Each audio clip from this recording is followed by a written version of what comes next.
PROPELIO.com. What does PROPELIO offer?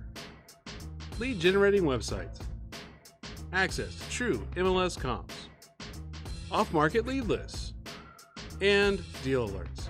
Get them all today at PROPELIO.com. So we're going to move on to Mr. Donovan Ruffin. Show. I still want to say Ray Donovan. I just can't help myself. Okay, so he did flipping houses 101. And so here's something about Donovan's show. Like there's no fluff. It is boom, boom, boom to the point, and it's short and sweet, and it's just full of content. I mean, there's just so much there. And he really dove into scaling the business on flipping houses. I mean, that's literally been the entire theme. I don't think we've had a full-blown theme like this, like this, where it's like where everything is just about scaling. So I'll tell you, it was funny when a big, huge aha moment for me listening to him was when he was talking about throw out the 70% rule, throw it out the window. If you ask someone, okay, I did a 50-60% deal, how many of those have you actually done? And they'll be like, I've done, 2 or 3 this year, and I did really good, and I'm set. And he's like, yeah, but if you're at 70% and you want to scale up and you want to go from 5 to 10, you got to get out of that comfort zone of that, 50, 60, 70% even, and be okay buying deals that other people aren't going to buy. Mm-hmm. And I love that he was saying that, because I was literally going over a deal, and it was like a 78% deal, and I'm like, oh, would my investor want to do this? Would he wouldn't? Da da da. And I was literally watching that show, and I'm like, you told me about that. I'm like, F it, we're just gonna buy it. I mean, it was, but the deal, it was a good deal. Like, he would have made, $30,000. Yeah. And I'm like, why aren't you gonna buy a deal just because of a percentage? Right. And this is something about Donovan's show that I think that you guys will both agree with. It doesn't matter if this is your first day getting into real estate, mm-hmm. or you have been doing this. Yeah. He gives knowledge and things that you just would not think of. He went through the entire process of literally like buying it, listing it, how he listed it slightly under. He gave some, tips on real estate agents, getting a real estate agent that, works with investors. Right. And he went, you know what I'm saying? And then, if the house doesn't move, you can take it off the market, list it with somebody else, and do this. Well, he did. Yeah. He went over. He went over his. He said, this is my process that works for me. But the things he started with, okay, how do you find a contractor? Drive through a neighborhood. Look for work trucks and work vans, not new ones, because the new ones will be the general contractor who just get paid to manage the subs.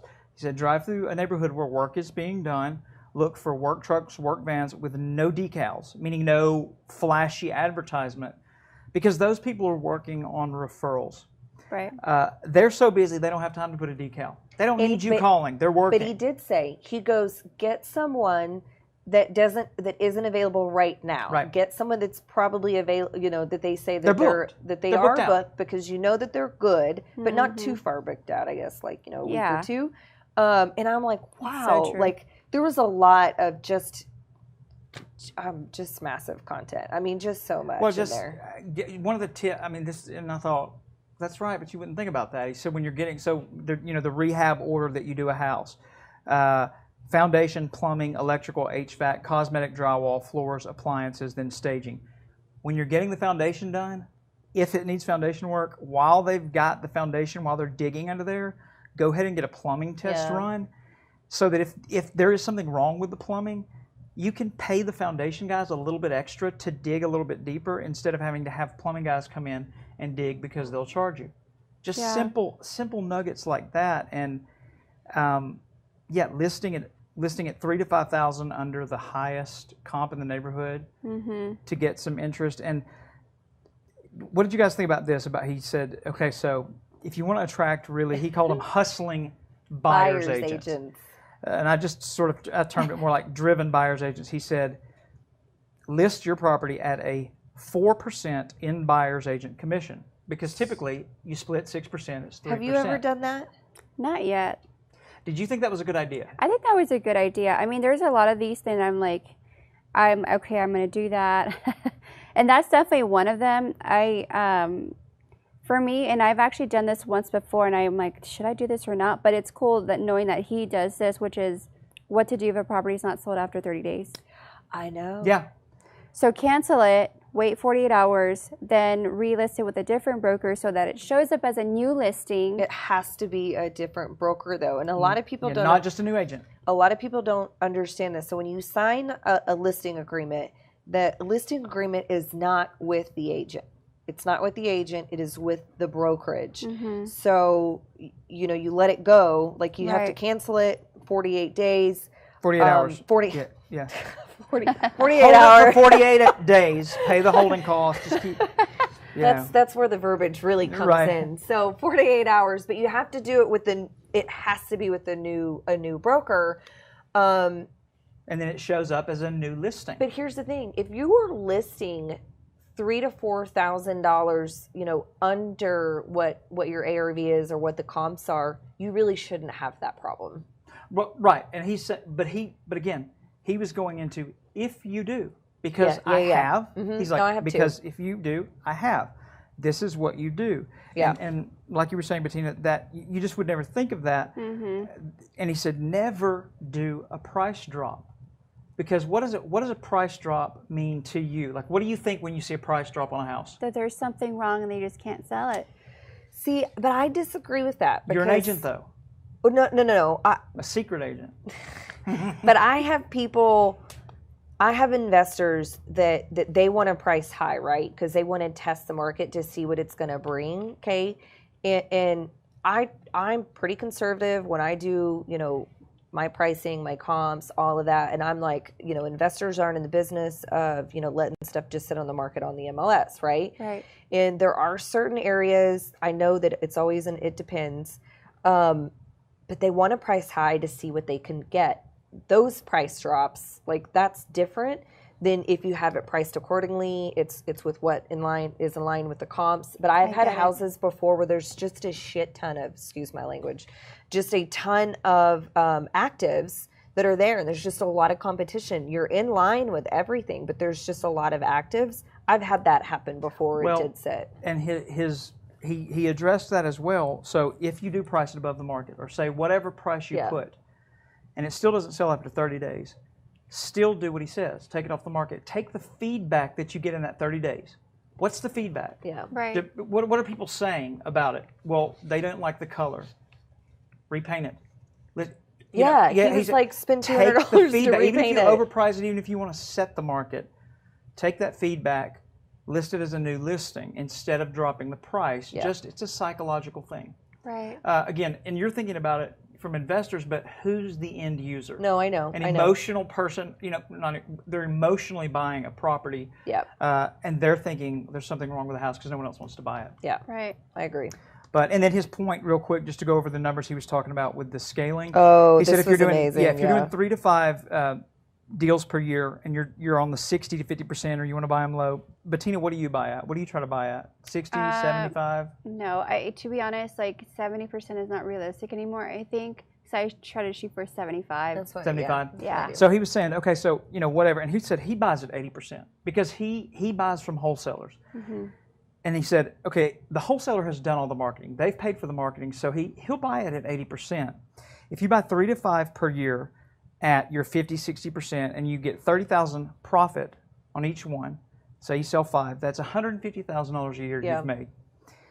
If he buys from a wholesaler at 80%, and he only profits $16,000, but he can buy 10 of those a month. Yep.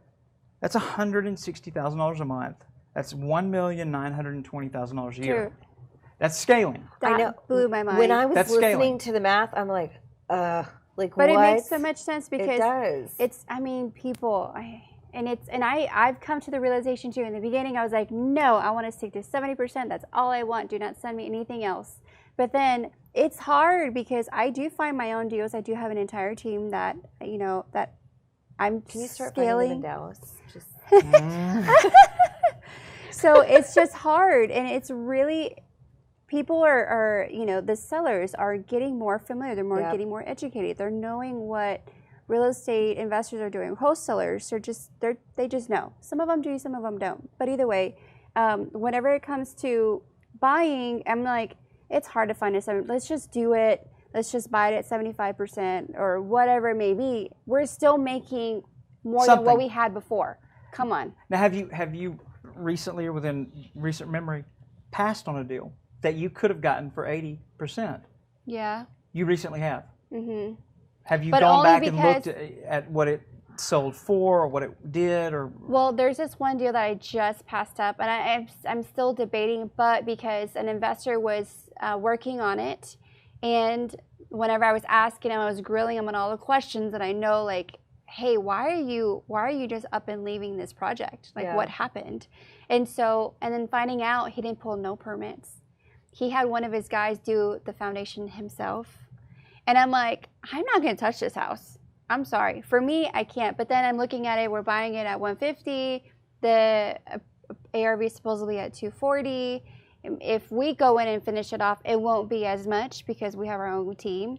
But even if we put $20,000 to just finish, but again, like, I don't want to mess with the city stuff, permits, and then what if it comes back and it's a whole that's a whole other bag of different. tricks. That's what I passed on. Yeah. But anything else, like, I just put another property under contract, like, before I came here. You guys, say you pass on a deal or pass on a house, do you go back and follow up on that house to see what actually happened with it? Because I do that. I have thought about it,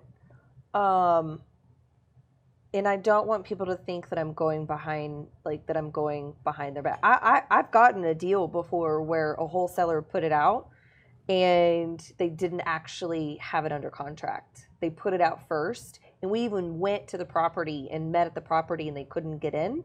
That's how I got, one of my deals that we're actually doing right now. Mm-hmm. The people showed up because they posted it in the Facebook Marketplace, and they're like, you don't have an executed contract. Wow. They're like, you don't have signatures on the contract. And I'm like, why would you even mark this without an executed contract? Like, it didn't make any sense. Yeah. And the owners, like, freaked out all because they didn't know they were wholesaling the deal. So there was a lot of stuff, like, these people, like, did really wrong. But I've thought about going back and following up with sellers. And I don't even mean necessarily that. I'm saying, like, so say you didn't buy a house because the spread wasn't right, or you didn't come up with the numbers. But somebody else bought it, rehabbed it, and sold it. Yeah. And I will go back in, look at the MLS, see what it sold for. I've done that. And I know how much they had to pay for rehab because I've analyzed the house. That's what I'm saying. See, I'm the person buying those deals. Process. Yeah. To evaluate, and the guy last week that Debbie interviewed, he said that. He said, evaluate your process of how you've done that. So deals you've passed up on, that's why I was wondering if you had looked back and gone. I have. And you did? Did the person profit? Did they lose money? I mean, I've done it with past deals. This one is just, the one I just brought up. Yeah, but I'm saying with past deals, did the person make money? Yes.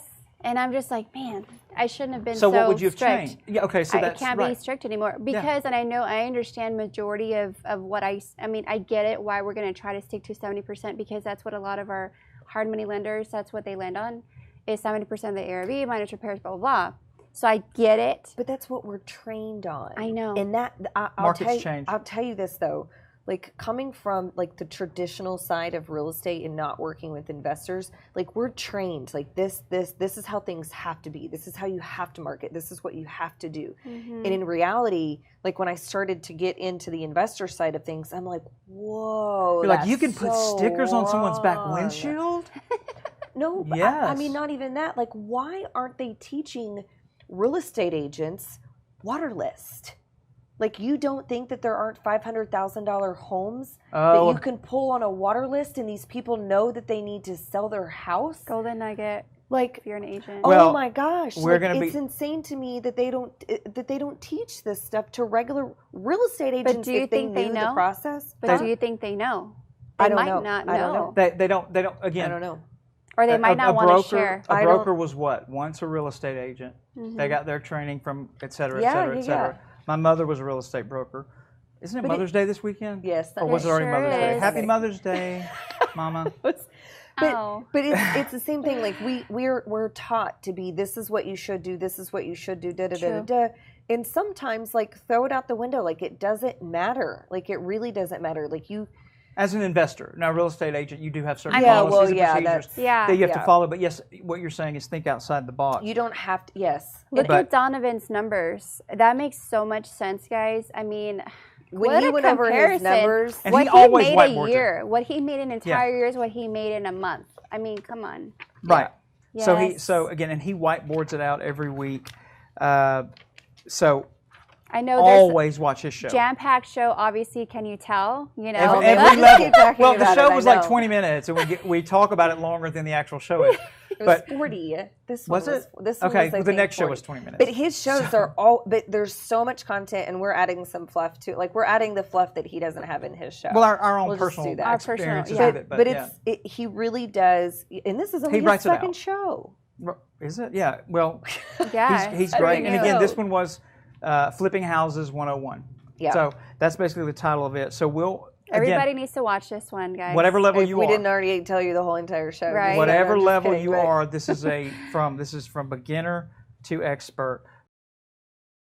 PROPELIO.com. What does PROPELIO offer? Lead generating websites, access to true MLS comps, off-market lead lists, and deal alerts. Get them all today at PROPELIO.com.